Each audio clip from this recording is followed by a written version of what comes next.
សួស្តីកូនៗទាំងអស់គ្នាជួបជាមួយលោកគ្រូទៀតហើយនៅមេរៀនថ្មីមេរៀនទី6អក្សរខការអានព្យាង្គពាក្យ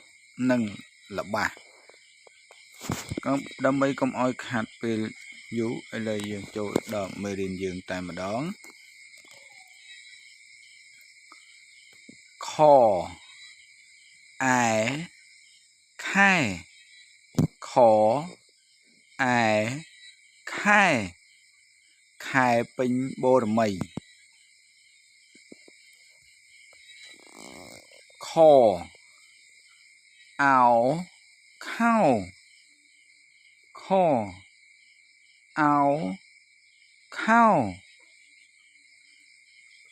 នេះជាខោជើងខ្លីខអំខំខអំខំម្ដាយខ្ញុំខំដេរខោអាវខអាំខំខអាំខំឆ្កែខំពូសុក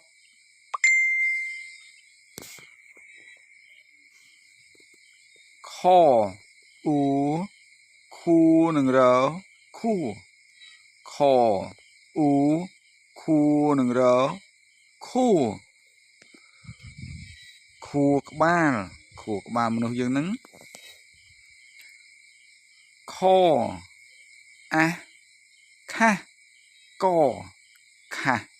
ក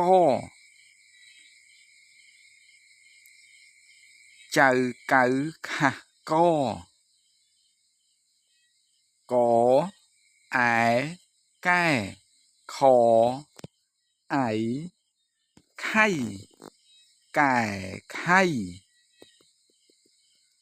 កនឹងចែឆាំកែខៃកៃកអៅកៅខអះខាកកៅខាកកៅខាកបាទបន្ទាប់ពីយើងបានរៀនមកឥឡូវយើងយកជញ្ជាក់ខផ្សំនឹងស្រៈជាមួយលោកគ្រូខខអាខាខអេខេខអីខៃខអខខអខខអខខអូខូខអ៊ូខូខអើខាខអ៊ឺខឺខអ៊ីខីខអេខេខអែខែខ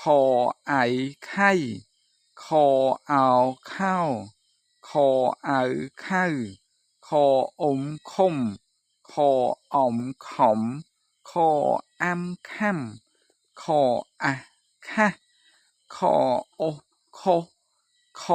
អេខេខអខបន្ទាប់ពីកូនបានអានជាមួយលោកគ្រូរួចមកកូនកុំភ្លេចចុច